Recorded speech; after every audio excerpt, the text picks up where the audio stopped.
Falando sobre liderança feminina, assim, o surgimento de projetos como é o seu projeto, já começa a ter mais mulheres em cargo de liderança, a gente começa a ter mais mulheres em tecnologia, a gente percebeu que tem mais mulheres fundando startup. Como é que você vê, assim, você conseguiu sentir alguma melhora do tempo que você começou até agora? Você já consegue se relacionar mais com outros fundadores de startup? Se até nas lideranças internas você consegue ter mais políticas para fomentar esse tipo de situação? Quando eu comecei ainda não estava se falando muito, né, sobre isso. Eu acho que na pandemia deu uma grande acelerada, assim, sobre esses temas, porque viram o quão importante era falar sobre isso, até porque as mulheres foram mais afetadas na pandemia, foram elas que foram, né, mandadas embora, mais foram as coisas sobrecarregadas, o trabalho do lar, começou a pipocar muito isso forte, né? Então, na estatística ainda os números diminuíram com relação a como a gente estava antes da pandemia.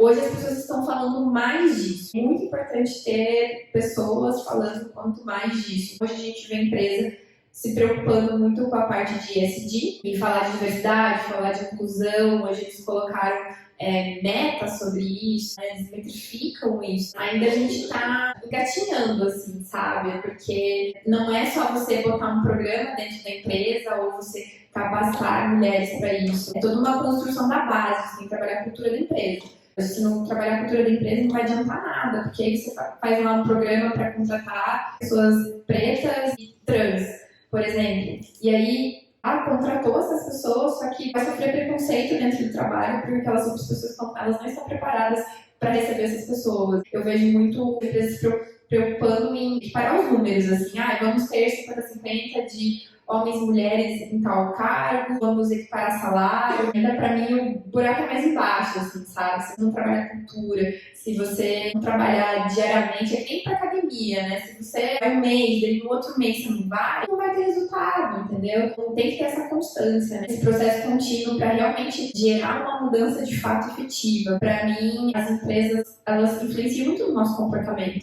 Você entendendo isso como um todo, como que você está impactando a sociedade como um todo e no comportamento dessas pessoas, né? Tanto as que trabalham lá quanto as que não trabalham, né? Até quando eu vejo em eventos que não tem mulheres, né? Sempre tem mais homens que mulheres, eu falo, gente, eu tenho só uma lista gigante de mulheres para passar. Tanto que isso me abriu portas para me conectar com essas pessoas, sabe?